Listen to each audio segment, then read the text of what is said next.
escondido. Glória a Deus. Nós estamos na nossa série de sermões sobre o livro de Romanos. E eu peço que você abra a sua Bíblia em Romanos 3, para a gente dar continuidade ao livro de Romanos. Não, Lucas? Romanos 3. Como o Geraldo frisou aqui, nós não temos programação amanhã, nem sábado, tá?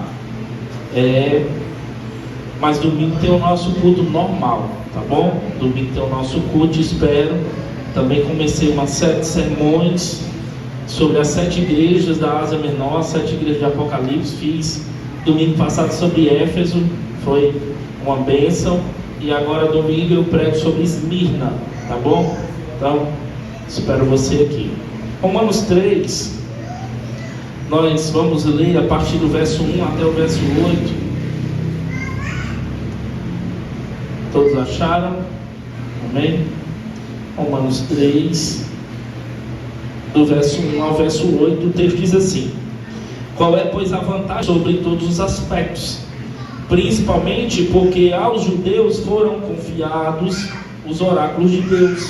E daí, se alguns não creram, a incredulidade deles virá desfazer a fidelidade de Deus.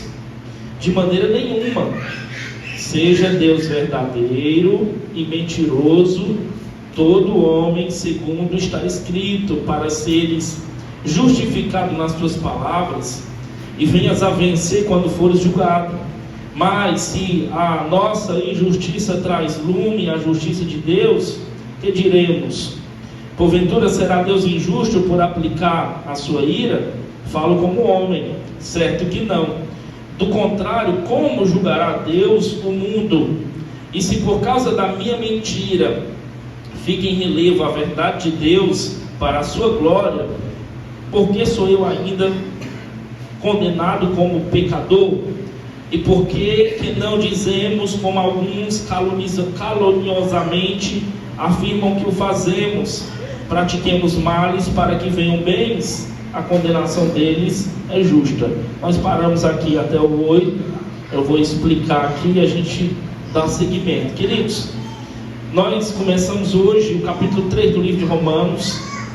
E aqui nesse capítulo, principalmente até o verso 20, a qual nós iremos lidar hoje, Paulo ele vai apresentar a sua tese.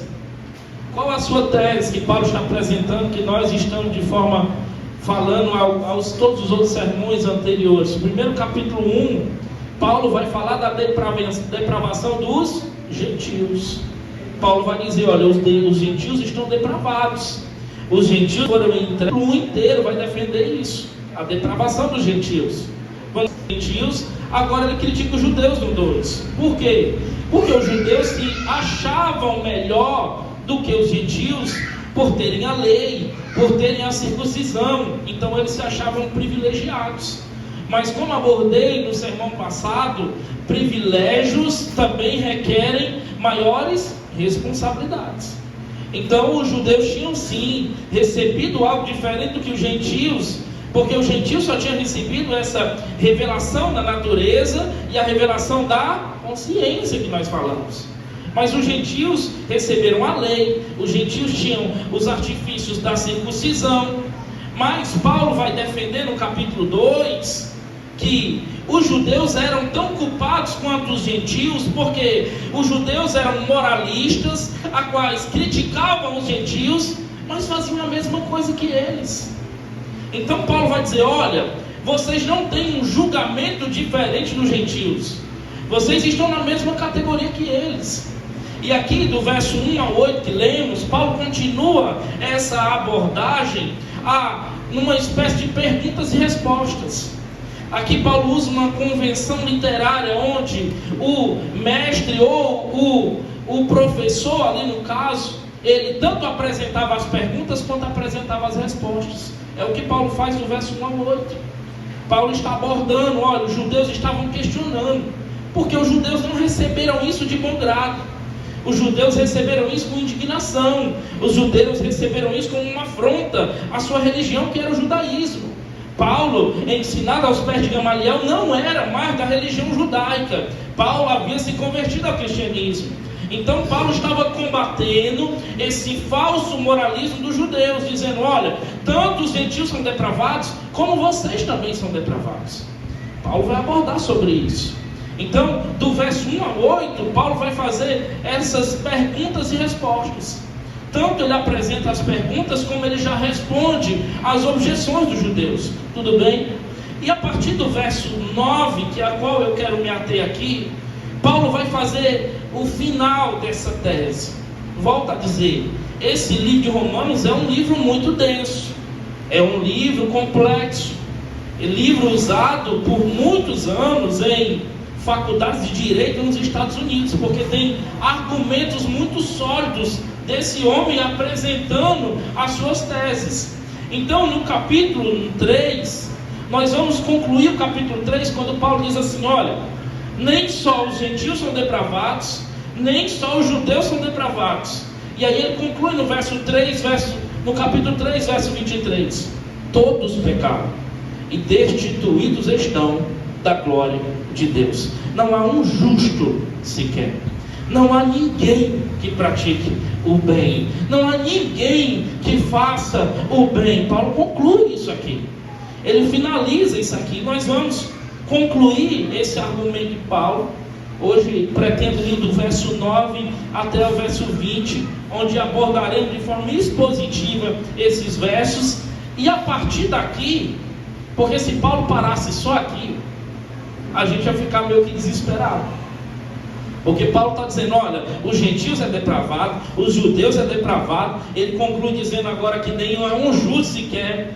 Então ele termina aqui a tese da depravação moral e total. E a partir do 20, a verdade, a partir do 21, Paulo vai dizer, ele vai apresentar a doutrina da justificação pela graça. Aí Paulo vai dizer: opa, não, tem saída para nós. Tá? Tudo bem até aqui?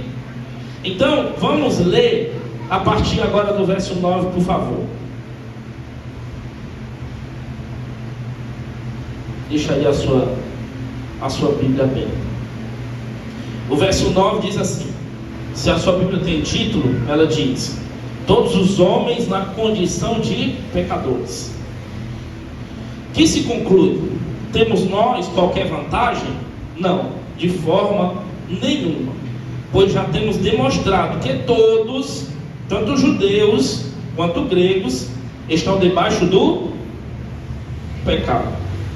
Como está escrito: não há justo nenhum sequer. Não há quem entenda, não há quem busque a Deus. Todos se extraviaram, a uma se fizeram inúteis. Não há quem faça o bem, não há nenhum sequer. A garganta deles é sepulcro aberto, com a língua urdem engano, veneno de víbora está nos seus lábios. A boca eles a têm cheia de maldição e de amargura. São os seus pés velozes para derramar sangue. Nos seus caminhos há destruição e miséria. Desconheceram o caminho da paz. Não há temor de Deus diante de seus olhos. Então, a partir do verso 9, Paulo, ele, como já citei, ele chega ao fim do seu argumento dizendo: olha, todos os homens estão culpados diante de Deus. Tanto os gentios por terem recebido uma lei moral dentro deles, mas não terem dado glórias a Deus, não terem sido gratos a Deus, estão passíveis de morte, quanto os judeus. E Paulo, ele vai agora lançar essa conclusão da sua tese, dizendo: o pecado atingiu a todos. Todos, sem exceção. O verso, a parte C, a parte, na verdade, B do verso 10 diz: não há justo, não há um sequer. Paulo está dizendo: todos pecaram. O pecado atingiu a todos, sem distinção de raça, sem distinção de cultura, sem distinção de religião. Todos estão culpados diante de Deus. Todos. Tanto os que estavam sob a lei, que eram os judeus, quanto os que não desconheciam a lei, que eram os gentios. Todos eles são indesculpáveis diante de Deus. O pecado atingiu a todos, e essa concepção de universalidade do pecado é a coisa que nivela a humanidade. Ninguém é melhor que o outro. O judeu se sentia melhor do que o outro. O judeu era um falso moralista porque ele se sentia mais especial do que o outro, mas ele era hipócrita. Então, aqui essa universalidade do pecado está nivelando. Todos nós estamos no mesmo nível. Qual? Do pecado. Todos nós pecamos. Por isso Paulo diz: todos pecamos, estamos destituídos da glória de Deus. Judeus, gregos, debaixo do pecado, esmagados sob seu peso, escravizados sobre a tirania, dominados pelas algemas do pecado, condenados à morte por seu salário. O pecado é assim, está em cima de nós, pesa sobre nós e traz um fardo esmagador. Preguei sobre o pecado há alguns domingos atrás. O pecado é enganador, o pecado oferece benefícios, oferece liberdade, mas entrega escravidão. O pecado é assim, queridos. E Paulo, ele vai fazer uso de alguns artifícios aqui para provar por que essa universalidade do pecado, por que todos estão condenados, por que todos estão indesculpáveis diante de Deus. E ele vai fazer uso principalmente da palavra de Deus. Essa depravação da humanidade, ela é vista de três formas. Ela é vista uma depravação para com Deus, uma depravação para com o próximo e uma depravação para consigo mesmo. Eu quero abordar sobre cada uma delas aqui, essa depravação em relação a Deus. Você está entendendo? Estou indo rápido demais? Tudo bem? Glória a Deus. O apóstolo registra aqui no verso 10, como está escrito: não há justo nenhum sequer, não há quem entenda, não há quem busque a Deus, todos se extraviaram, algumas se fizeram inúteis, não há quem faça o bem, não há nem sequer um.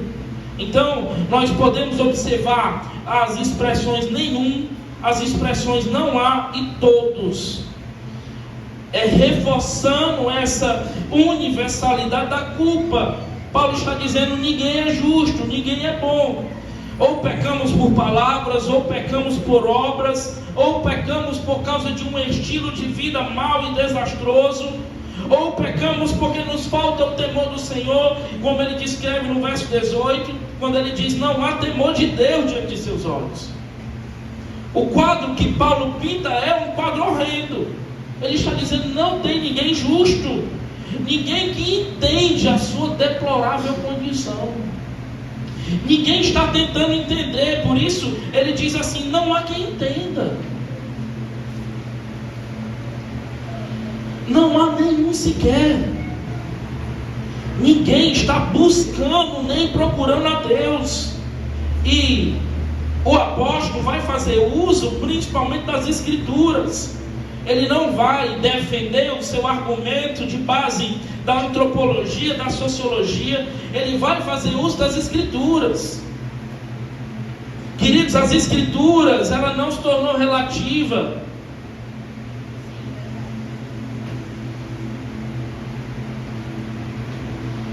As Escrituras não se tornaram relativas ao longo dos anos, dos séculos, das eras. Ela continua absoluta. Então Paulo vai fazer uso da própria Escritura para defender isso, para defender esse argumento. A Bíblia não tem uma opinião entre muitas. A Bíblia tem a palavra final. A Bíblia tem um argumento final. A Bíblia é absoluta. A Bíblia não é relativa. Já tem movimentos por aí, encabeçados por pastores, a dizer que a Bíblia precisa ser melhor interpretada à luz dos acontecimentos dos últimos dias, dos presentes acontecimentos. Isso é heresia. Isso é defender que a Bíblia é relativa, e a Bíblia não é relativa, a Bíblia é absoluta. Falamos aqui no capítulo 1, onde Paulo ele exorta sobre o homossexualismo, onde Paulo exorta sobre o lesbianismo, onde Paulo exorta sobre as práticas sexuais dos gentios. E as pessoas ainda estão querendo se desfazer da palavra de Deus. A palavra de Deus é absoluta. É absoluta. Amém? Então, a injustiça é praticada por todos. Nenhum homem consegue cumprir as exigências da santa lei. É o que Paulo está abordando aqui. Não dá, não há justo. Todos estão aquém desse padrão de perfeição. O pecado é a transgressão da lei. E essa transgressão torna o homem culpado diante de Deus. E é essencialmente injusto. O verso 11, onde ele vai dizer: não há quem entenda. O nosso conhecimento foi cegado. Nós não temos mais essa mente que nos leva a enxergar as coisas espirituais. A palavra diz, se eu não me engano, em Gálatas, o diabo cegou a mente. O diabo cegou o entendimento dos incrédulos. E verso 12, ele vai dizer: todos se extraviaram. O que é essa? Todos se extraviaram, é uma espécie de apostasia, querido. Essa apostasia atingiu a todos. Em vez de reconhecerem a majestade de Deus por meio da sua obra da criação, eles perverteram o culto a Deus, tornando o culto em idolatria. O homem sacudiu de si o jugo de Deus, abandonou a fonte de águas vivas e começou a cavar para si cisternas rotas. Jeremias aborda sobre isso. Jeremias exorta o povo sobre isso. Vocês cometeram 2 crimes. Vocês abandonaram a fonte de águas vivas e vocês começaram a cavar para vocês fontes e cisternas rotas, de águas paradas. A parte B do verso 12 diz: a uns se fizeram inúteis, não há quem faça o bem, não há nenhum sequer. Abandonar a Deus desemboca em degradação moral. A impiedade deságua na perversão, porque os homens abandonaram a Deus, eles chafurdam no pecado, chafurdam nas práticas pecaminosas. Pastor, comprovação disso. Olha para a sociedade, olha para as notícias. Está simples, está fácil de ver. Todos os homens deixaram a prática do bem para se entregarem à prática do mal. Essa expressão se fizeram inúteis no grego, palavras originais do Novo Testamento, e no hebraico, palavras originais do Velho Testamento. Tanto no grego, conotação de inutilidade, no hebraico, conotação de corrupção. Paulo está dizendo: nós nos tornamos inúteis. Olha, nós nos tornamos corruptos. É o que Paulo está defendendo aqui. Como o sal que perdeu o sabor, ou a fruta podre que não serve mais para nenhum propósito útil. Assim, os homens estão sendo vistos estragados. Pelo quê? Pelo pecado. Pela depravação do pecado. E a partir do verso 13, verso 14, Paulo vai começar a falar de um aspecto aqui. Ele começa a falar no verso 13: a garganta deles é sepulcro aberto. Com a língua urdem engano, veneno de víbora. Veneno de víbora está nos seus lábios. A boca eles a têm cheia de maldição e de amargura. Paulo poderia abordar diversos outros pecados aqui, queridos. Paulo faz esse diagnóstico do nosso estado deplorável, e ele diz: olha, o pecado atingiu todo o ser.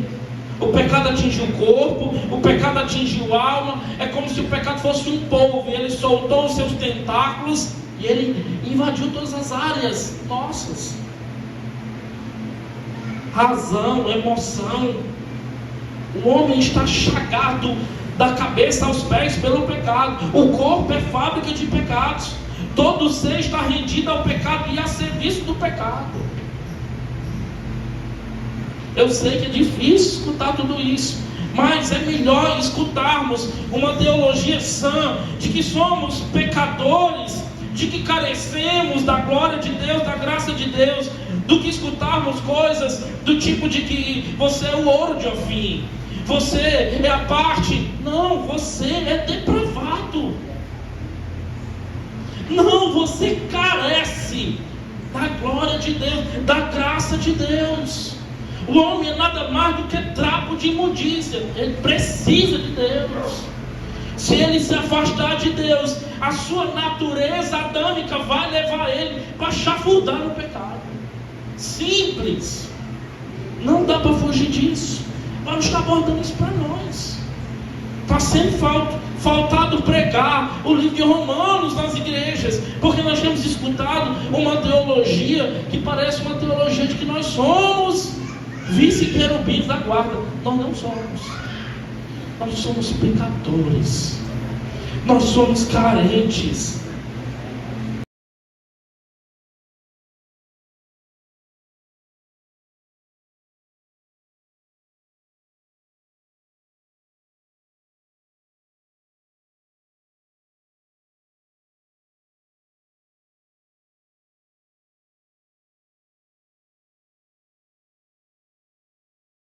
O corpo é uma fábrica de pecados. Ele vai começar a abordar sobre a língua, mas ele poderia citar um catálogo completo de pecados, como ele cita, se eu não me engano, no capítulo 1, onde ele faz uma lista de 21 espécies de pecado. Nós falamos isso aqui. Se Paulo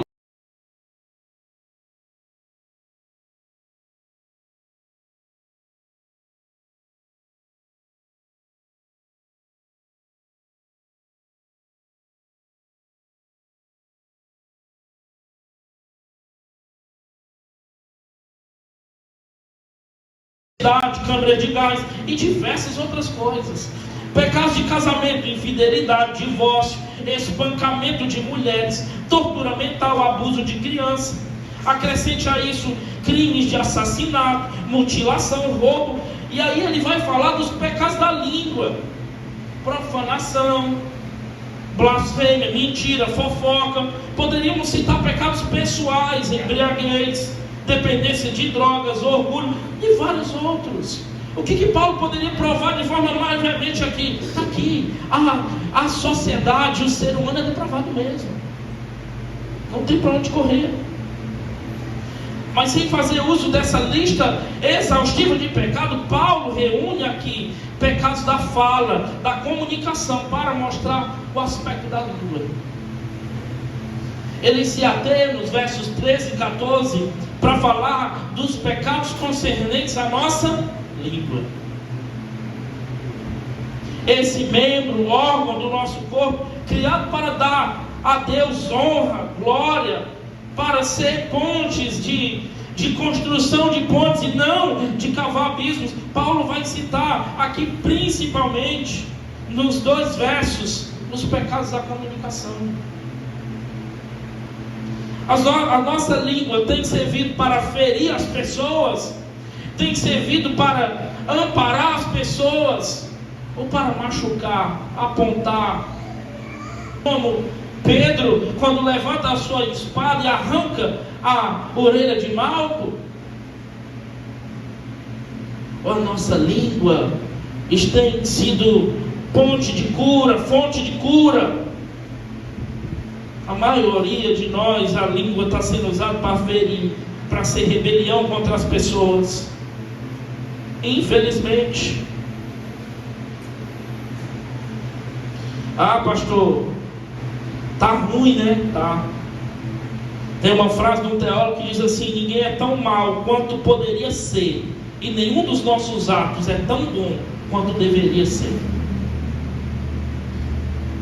É aquilo que nós queríamos fazer, nós não fazemos. Paulo aborda aqui os pecados da língua. Ele diz: a garganta é uma sepultura ávida para enterrar as pessoas. Ele diz no verso 13: garganta é sepulcro aberto. A garganta é um sepulcro aberto. Paulo, querido, ele coloca por terra aqui algumas visões de sociólogos e antropólogos que nós estudamos na escola. Paulo não tinha uma uma visão otimista da natureza humana. A teologia paulina estava em desacordo, por exemplo, da visão de Jean Jacques Rousseau, que afirmava que o homem é essencialmente bom. Não, o homem não é bom. Como também a teologia paulina está em desacordo com a tese de John Locke, que diz que o homem é apenas produto do meio. Nem Paulo corrobora a visão positivista de Augusto Conde, de que diz que o problema do homem é a ignorância.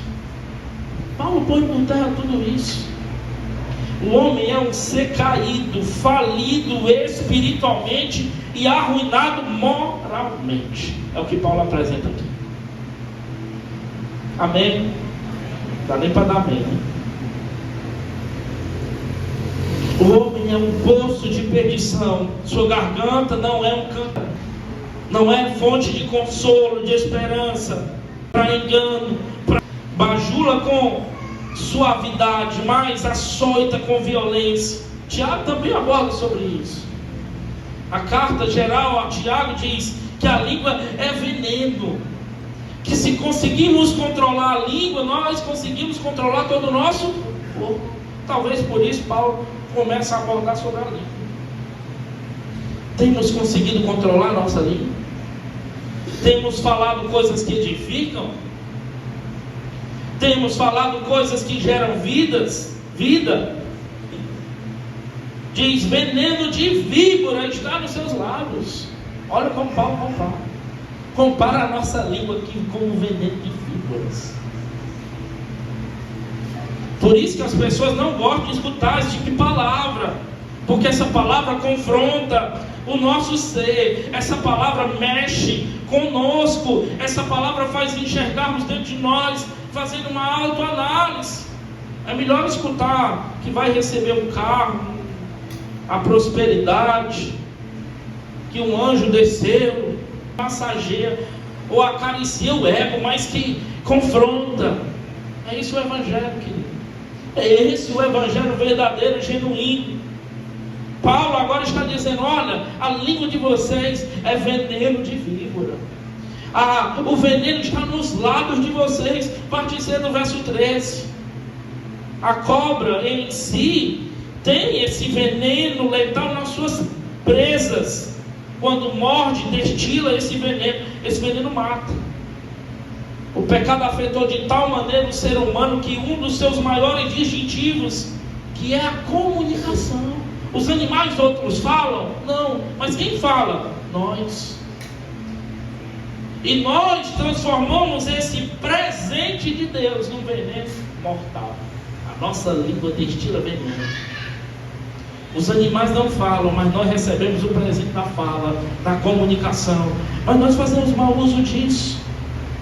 Em vez de sair mel, sai veneno. Os lábios humanos são mais venenosos do que os lábios da cobra. O veneno da cobra pode matar o corpo, mas o veneno dos lábios pode matar a alma.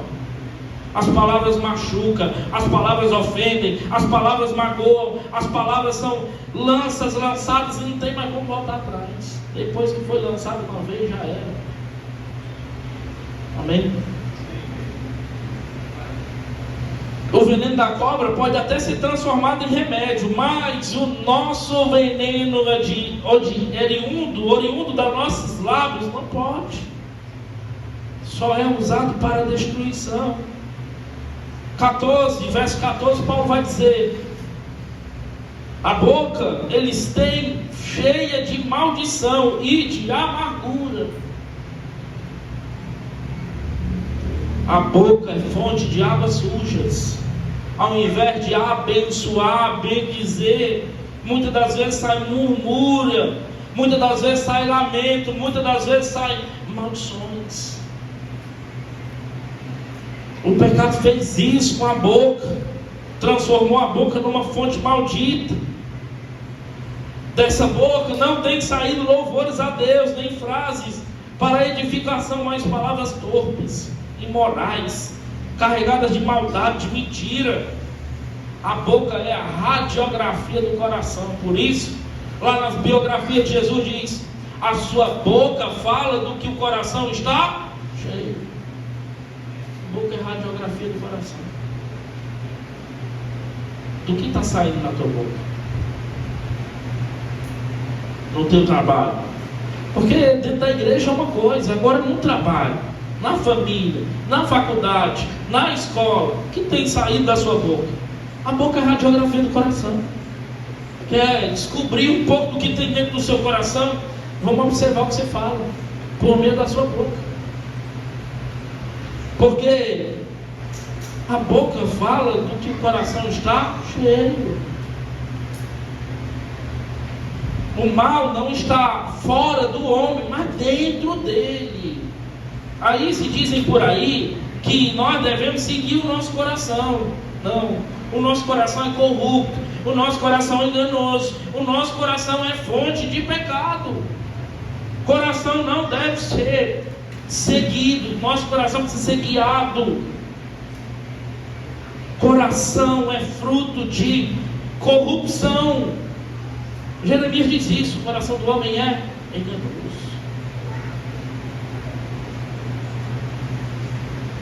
O mal não está apenas nas estruturas sociais, mas no nosso interior. A boca apenas vomita as sujeiras do nosso coração. Paulo agora, a partir do verso 15 e 17, vamos ler, por favor. Tudo bem? Amém? Você pode dar amém também.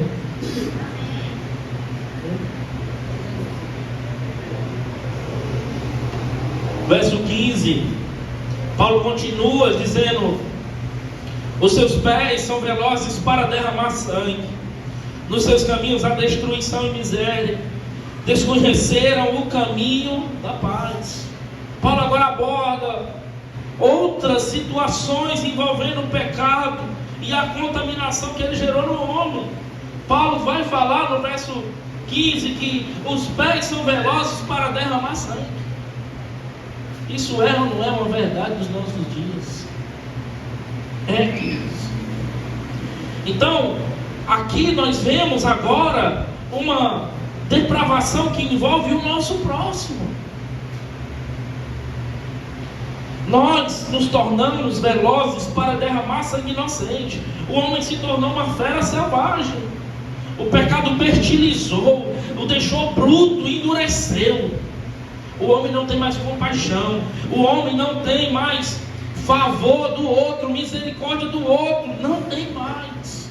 Se puderem, eles vão passar por cima de você. É assim que está a vida. O homem perdeu o amor natural, tornou-se um monstro acelerado, tem pressa em derramar sangue, mata aquele que devia proteger, elimina com crueldade quem deveria amar.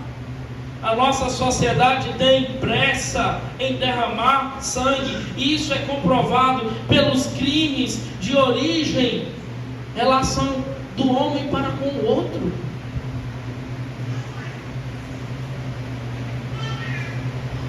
Relação do que um homem pode fazer com o seu próximo. Olha a violência do nosso Estado. Olha a violência do nosso Estado. Não vou dizer aqui que está sendo gravado. Mas isso é comprovado, querido. Guerra entre nações, guerras tribais, ideológicas, religiosas, guerra no meio das famílias, nos partidos políticos, até nas igrejas. Até nas igrejas. As nossas cidades se tornaram em verdadeiros campos de sangue, em arenas de morte. A vida humana foi banalizada.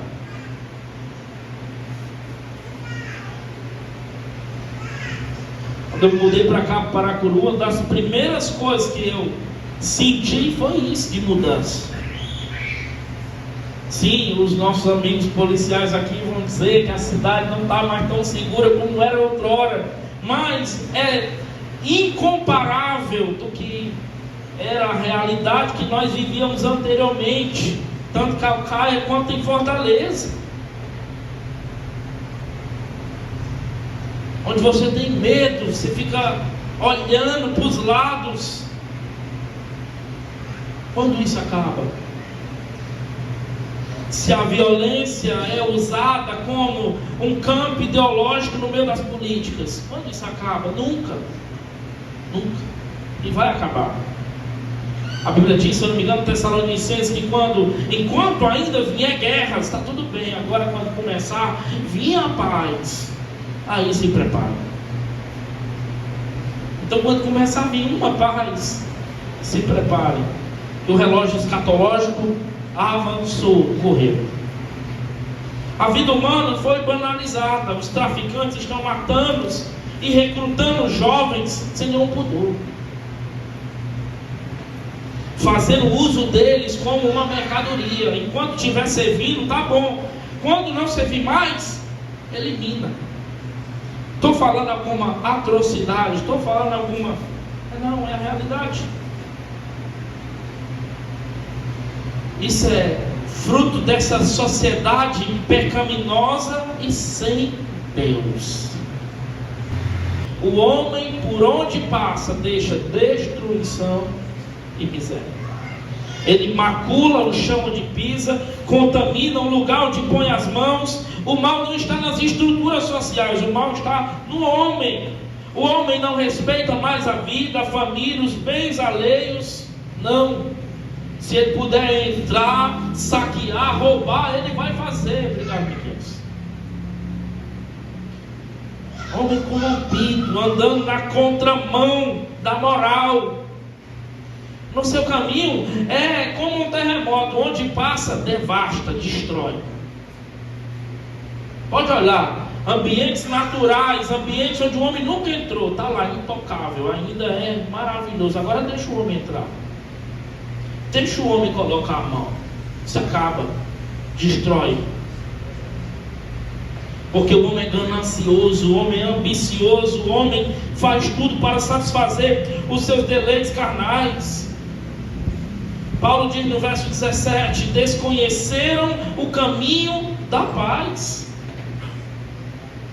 Esse estado de rebeldia contra Deus, o homem destrói a si mesmo, avançando como uma fera selvagem contra seu próximo, semeando ódio, inimizade, desavença.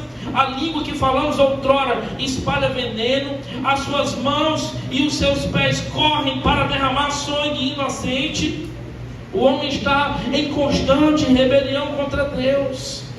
Ele não está construindo pontes, ele está cavando muros de separação. Porque o pecado é o quê? O pecado causa o quê? Separação. O pecado causa separação.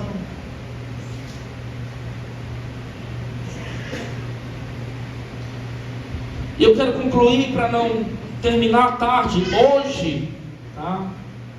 As próximas quintas eu não sei. Eu vou terminar até o 20 hoje, para vocês não cansarem de mim. Os versos 19 e 20, a qual eu quero concluir aqui. A parte 18 eu não citei, mas o 18 também é muito importante, onde Paulo diz: não há temor de Deus diante de seus olhos. Salomão chega a dizer que o temor de Deus é o princípio da sabedoria. Quando falta temor, quando falta o temor, as pessoas não têm mais temor, não tem mais essa reverência, esse respeito. E os versos 19 e 20, Paulo vai dizer: ora, sabemos que tudo que a lei diz, aos que vivem na lei, o diz para que se cale toda a boca, e todo mundo seja culpável perante Deus. O verso 20, Paulo vai dizer: visto que ninguém será justificado diante dele por obras da lei, em razão de que pela lei vem o pleno conhecimento do pecado. Esse verso 20 principalmente é a dobradiça do argumento anterior de Paulo, a depravação total do homem. E agora ele vai apresentar a partir do verso 21, a qual eu vou começar somente na quinta passada, na próxima quinta, onde ele vai falar a doutrina da justificação pela graça. Aqui o verso 20 é essa dobradiça. Se Paulo encerrasse todo o seu argumento aqui, como nós ficaríamos? O gentio condenado, depravado, o judeu um falso moralista, todos pecados, todos estão destituídos. E aí, como ficamos? Paulo vai apresentar aqui o método de salvação. Ele já começa a dizer que a nossa salvação não vem advindo das obras da lei, mas que as obras da lei, ou a lei em si, apontam para a nossa condição deplorável de pecador. A lei só mostra isso, querido. Só mostra que é um padrão inatingível. Só mostra a nossa natureza pecaminosa. Só isso. Além da lei, os fariseus, saduceus, essênios, zelotes ainda seguiam 613 preceitos. Por isso que eles se tornaram religiosos, eles se tornaram hipócritas. Porque não dá. Paulo argumenta e diz: ninguém será justificado diante de Deus pela lei. Tanto a lei cerimonial quanto a lei moral não pode justificar o homem diante de Deus. Não porque as leis sejam imperfeitas, mas porque o homem é imperfeito. A lei é boa, a lei é santa, a lei é justa, mas o homem é pecador. Ele não consegue viver à altura daquelas exigências. Por isso que quando Lutero leu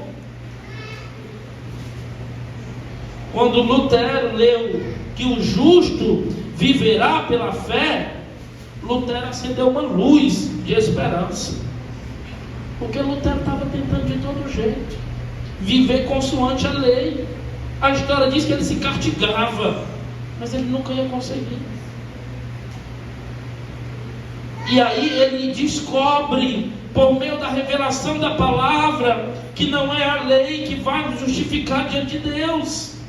A lei exige que o homem ame a Deus com todo o seu coração, com toda a sua mente, com todo o seu entendimento, com toda a sua alma. Mas esse padrão é incapaz de ser atingido pelo homem. Amém?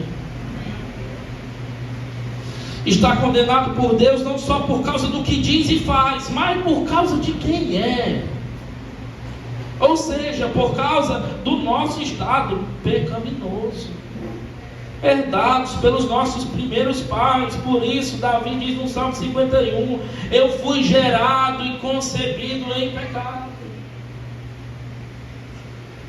Alguns querem dizer que ali Davi está dizendo, ou argumentando nas entrelinhas, que é filho é bastardo, é filho. Não, Davi está dizendo: eu tenho uma natureza pecaminosa, herdada dos meus primeiros pais. Simples.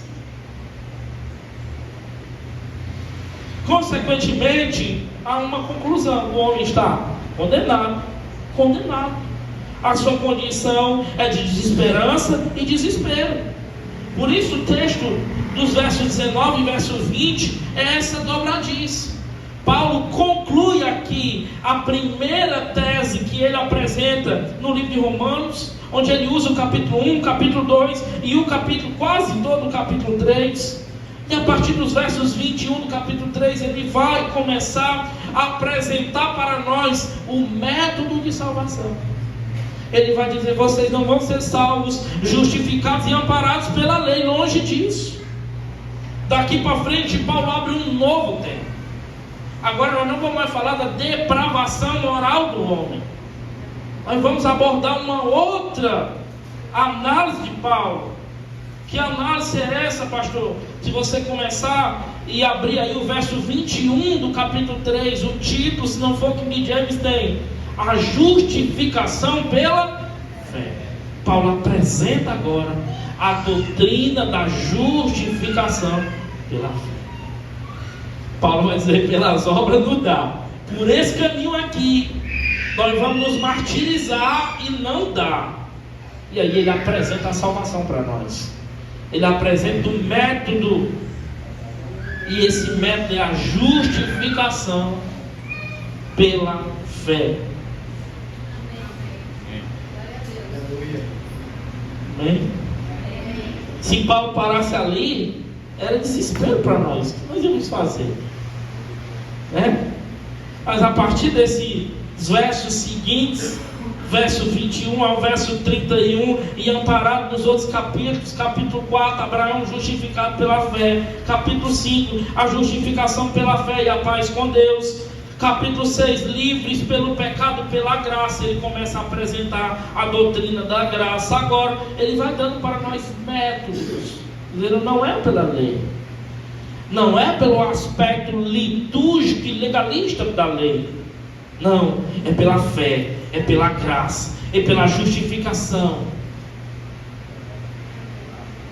Essa porta de esperança, que a partir da próxima quinta fica aí um gostinho para vocês virem próxima quinta, né? E estarem aí absorvendo esse conhecimento, tá bom? Então vamos ficar de pé no nome de Jesus. Espero vocês aqui no domingo.